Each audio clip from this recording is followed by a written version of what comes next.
the dialysis machine. Actually, when a person lost both of its kidneys and there is no option for the survival, so that when a person lost both the kidneys, we can automatically save the person from immediate death by two methods. One is the temporary method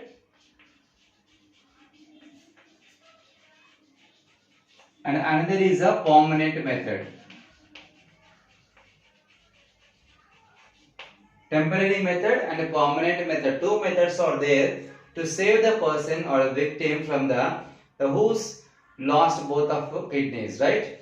And one is the first temporary method, nothing but dialysis. Dialysis is also called as a hemodialysis. Hemodialysis, because the hemoglobin is present in the blood. Indirectly we can say that the filtration of blood, that is called hemodialysis. The hemodialysis process is occur outside the body, and how the kidney is filtering the blood outside the body, the same process occurs outside the body also. To filter the blood, we require a machine called dialyzing machine. This is what the dialyzing machine or a dialyzer, right? This dialyzing machine is also functioning similar to that of the kidney itself. So what happens and how this machine is working? See this is the major artery when the blood can be drawn from the patient who lost both the kidneys, right? And draw the major artery. From the person's major artery we can collect the blood, and this blood can be travel to the same tube and enter here, and here we can add one anticoagulant. Anticoagulant means in the blood itself there is an anticoagulant called heparin.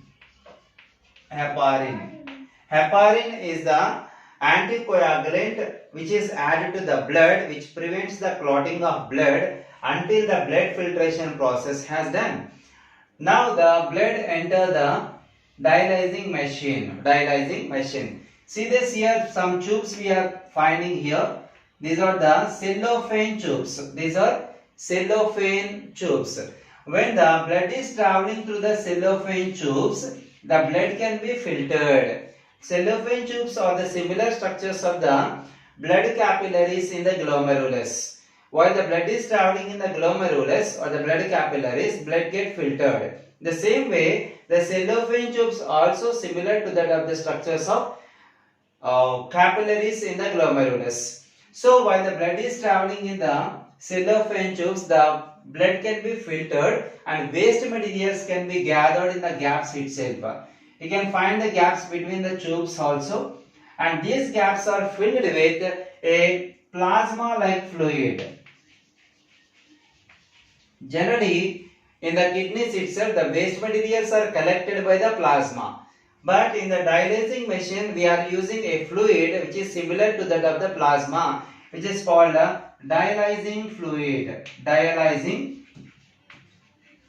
fluid we are using instead of plasma. This dialyzing fluid can be gather all the waste materials after the filtration of the blood and capturing all the waste materials, and this dialyzing fluid can be collected in the another bottle. So this is the dialyzing fluid with pure dialyzing fluid, and this is the dialyzing fluid after collecting the contaminants, right? And after all the waste materials are separated from the blood by this process, the filtered blood can be transfused into the patient body or the victim body through the major vein. Collection of blood from the body through major artery. This is regarding the dialyzing machine, how it is working and how it is filtering the blood.